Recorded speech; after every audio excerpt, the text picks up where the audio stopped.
Foro Bíblico Responde.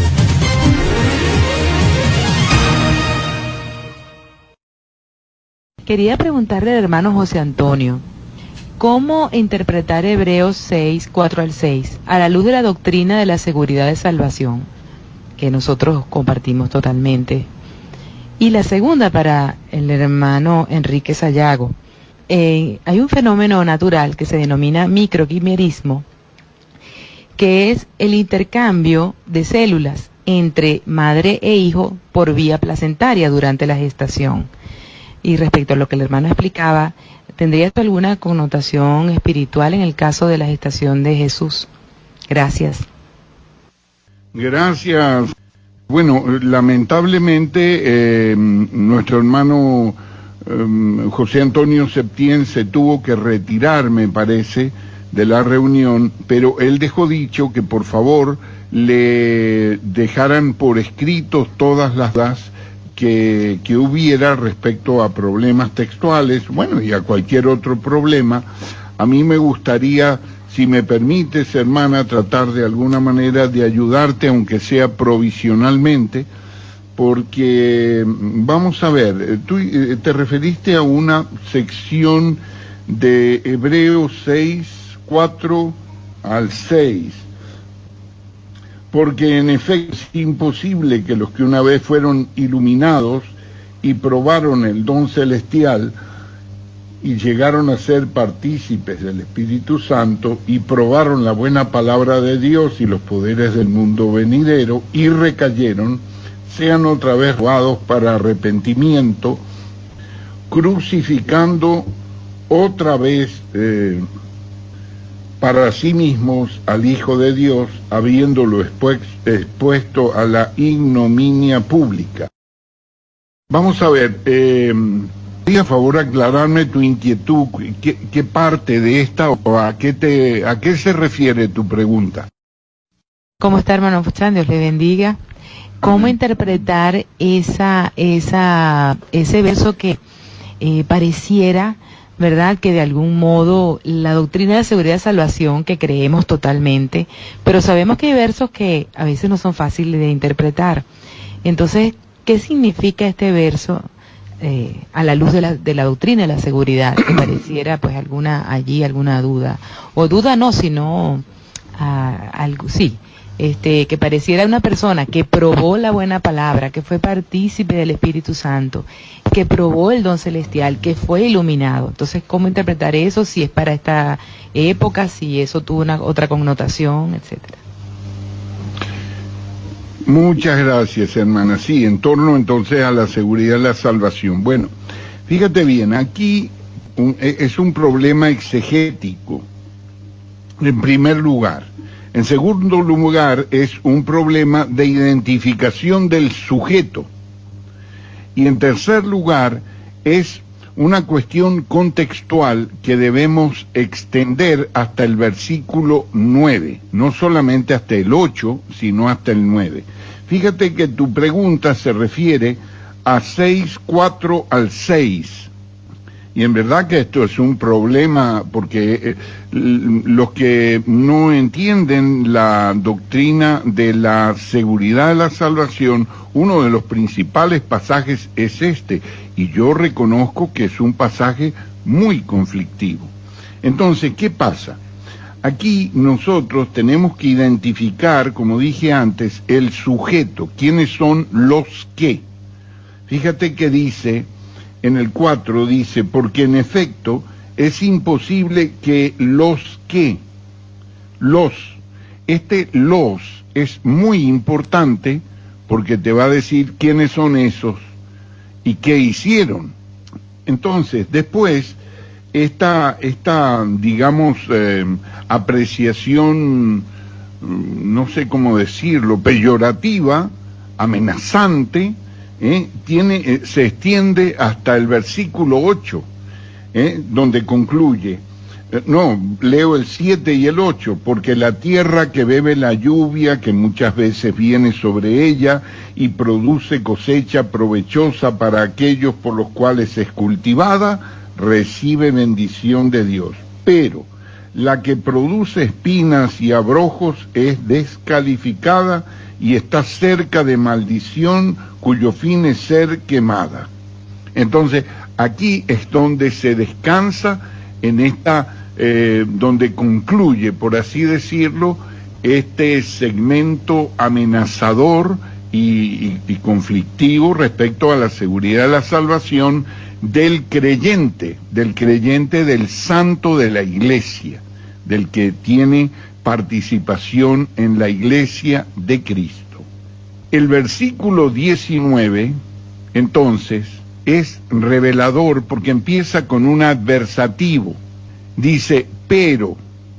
Ahora va, ¿qué quiere decir este pero? Pero va a adversar todo lo que ha venido diciendo del 6.4 al 6.8. Si tú pones el dedo en el texto, entonces si lo tienes sobre el versículo 9, la primera palabra de ese versículo 9 es un adversativo fuerte, por cierto.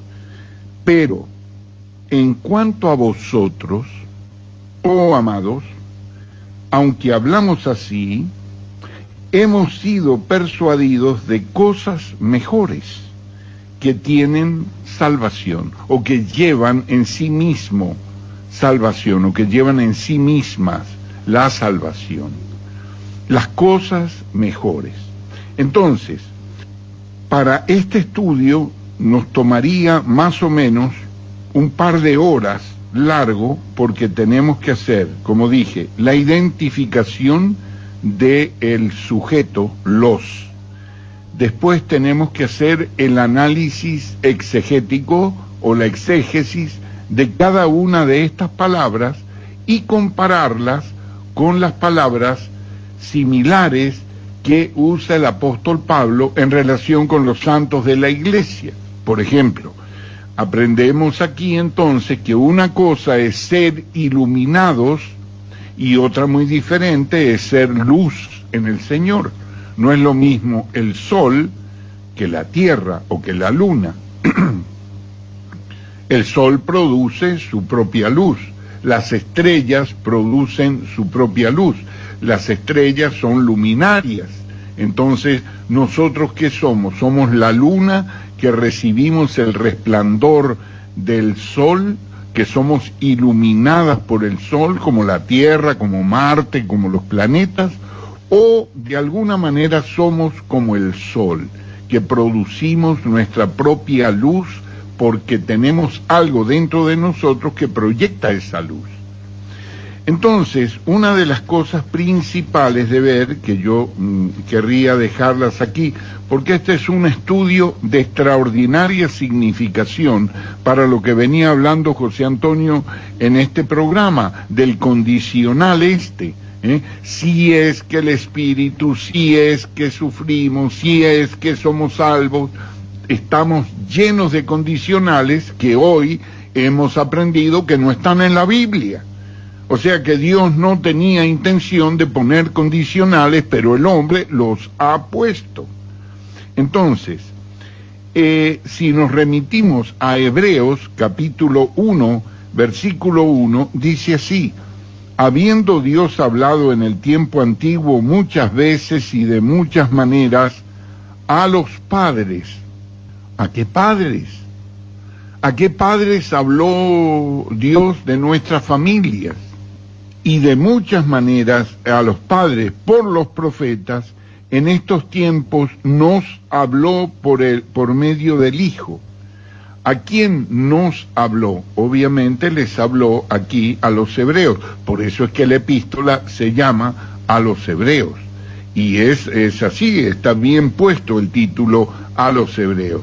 Sin embargo, una cosa muy diferente es, vamos a tomar la epístola inmediatamente anterior a la iglesia de los tesalonicenses, Pablo, Silvano y Timoteo a la iglesia de los tesalonicenses en Dios nuestro Padre y en el Señor Jesucristo. Y a la primera de Tesalonicenses,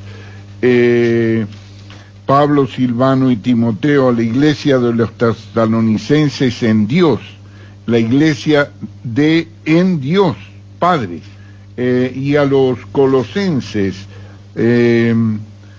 a los santos y fieles hermanos en el Mesías que están en Colosa, gracia y paz a vosotros. Bueno, una cosa es que la intención doctrinal vaya dirigida a cierto grupo. Entonces, ¿qué es lo que yo propongo con esta preciosa pregunta que estoy seguro Dios te ha guiado a hacer? Nosotros en Sociedad Bíblica Iberoamericana tenemos un estudio bíblico hecho ya hace más de 20 años que se llama Las Cosas Mejores. Acuérdense, Las Cosas Mejores. Eso se distribuye gratuitamente a todo aquel que lo pida. Entonces ustedes los pueden conseguir en nuestra página web, lo pueden conseguir ustedes en Buenas Nuevas, donde Buenas Nuevas 95.7 FM en Margarita, en la página web. Pueden conseguirlo también en Vive la Estéreo, que es una emisora radial que nos está ayudando con entrevistas a la Biblia textual, a la Sociedad Bíblica Iberoamericana. Y entonces ustedes pueden conseguir este estudio y podemos hacer un extraordinario debate si, por ejemplo, durante esta semana nos dedicamos a estudiar este pasaje y la próxima semana presentamos las dudas sobre el mismo para beneficio de todos. Entonces, esta es mi propuesta. Bajen ustedes Las Cosas Mejores, que hablan de Hebreos 6, 4 al 9, no al 8, al 9, porque acuérdense que dice el versículo 9, pero en cuanto a vosotros, oh amados, aunque hablamos así, hemos sido persuadidos de cosas mejores que tienen salvación.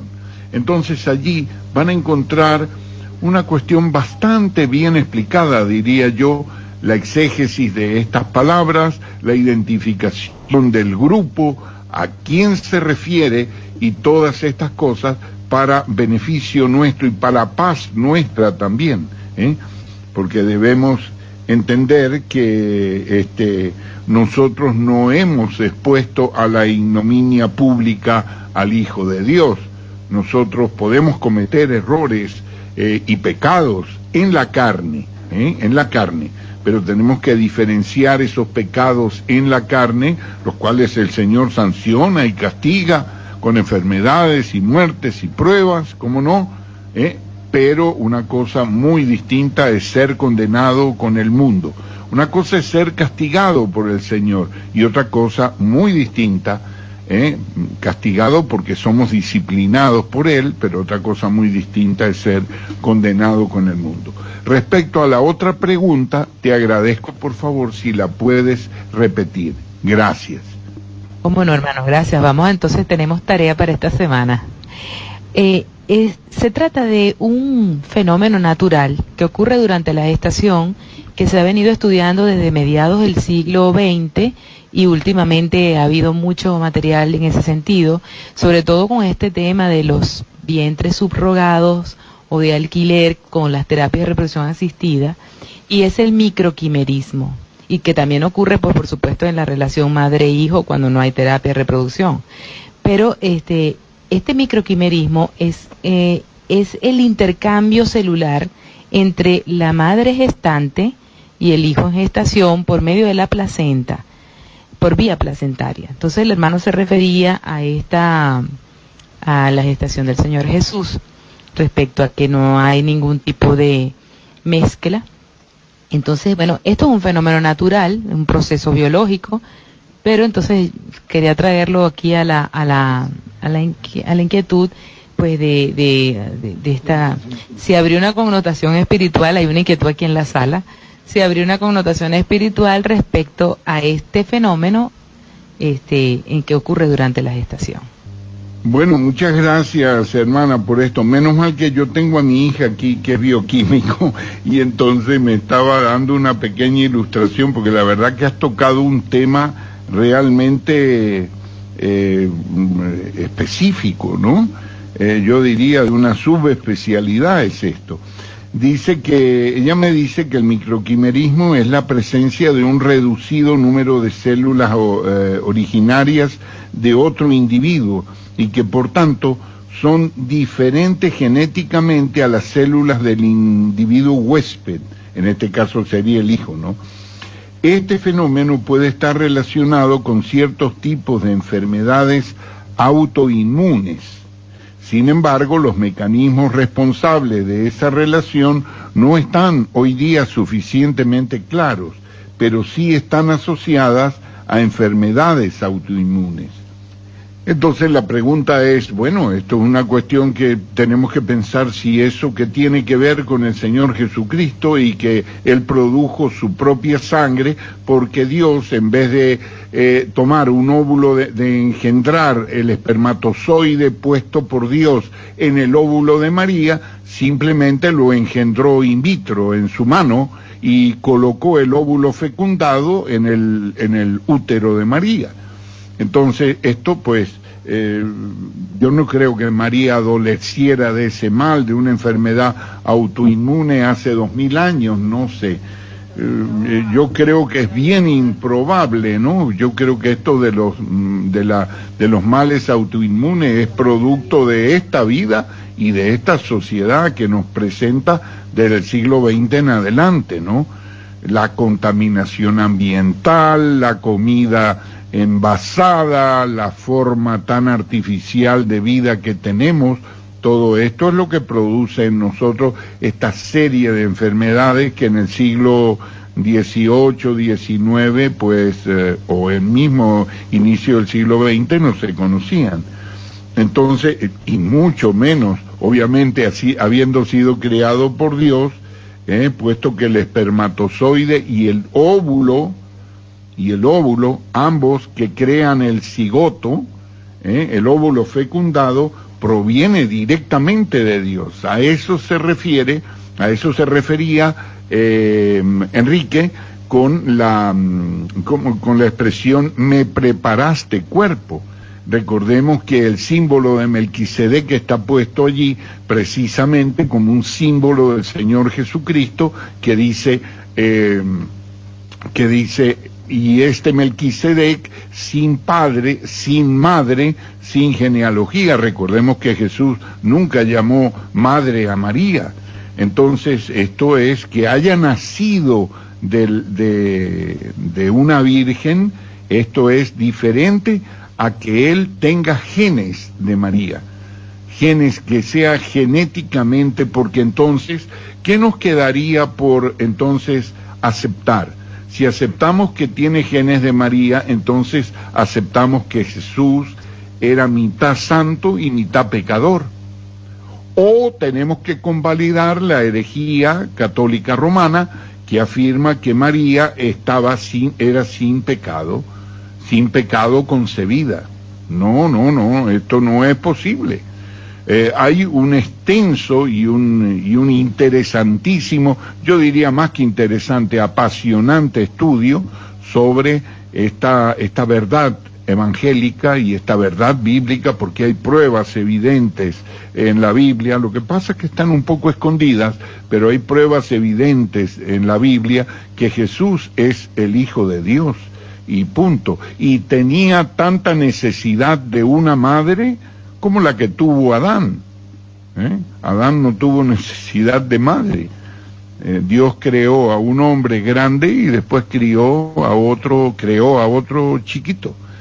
Eso es todo. Y bueno, yo no sé si Enrique quiera complementar esta pregunta, porque en realidad era para él, pero como el microquimerismo es algo un poquito novedoso y tal, por eso me atreví pues a dar esta respuesta. Sin embargo, vamos a dejar que Enrique, si tiene algo que añadir, con mucho gusto, y después volvemos a la repregunta tuya, porque el tema es apasionante y a lo mejor nos ocupa dentro de algunas semanas que se siga tocando esto, porque esto es una verdad gloriosa, y tiene que ver con las últimas traducciones de la Biblia textual en su cuarta edición, el capítulo 2 del Evangelio de Juan, la conversación que tiene con Jesús, allí María con Jesús en las bodas de Caná. Adelante, Enrique. Muchas gracias, hermano.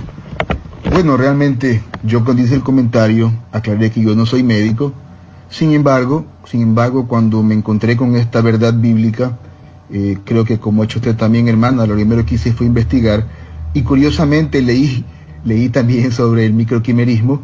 Me llamó mucho la atención porque no se trata solamente de patologías, se trata incluso de un intercambio microcelular en el cual se beneficia más bien la madre por las células madres de la sangre joven del feto,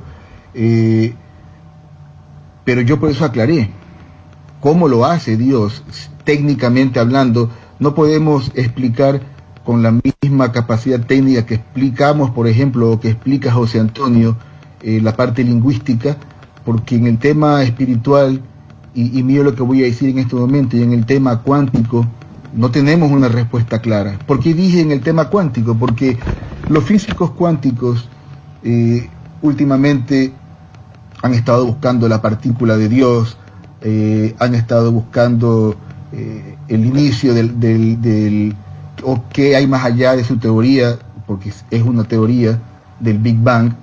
Y obviamente para entender un poco el macrocosmos también se han concentrado en el microcosmos. Y sin embargo, cuando llegan a las partículas atómicas o las partículas subatómicas, cuando van más allá de los quarks, llegan incluso a los fotones, llegan en un momento en el cual no encuentran nada, no encuentran ni siquiera vibración, movimiento. Lo único que encuentran es lo que ellos llaman un campo de probabilidades, un campo donde ellos lo llaman lo que puede llegar a ser. Miren qué curioso, ¿no?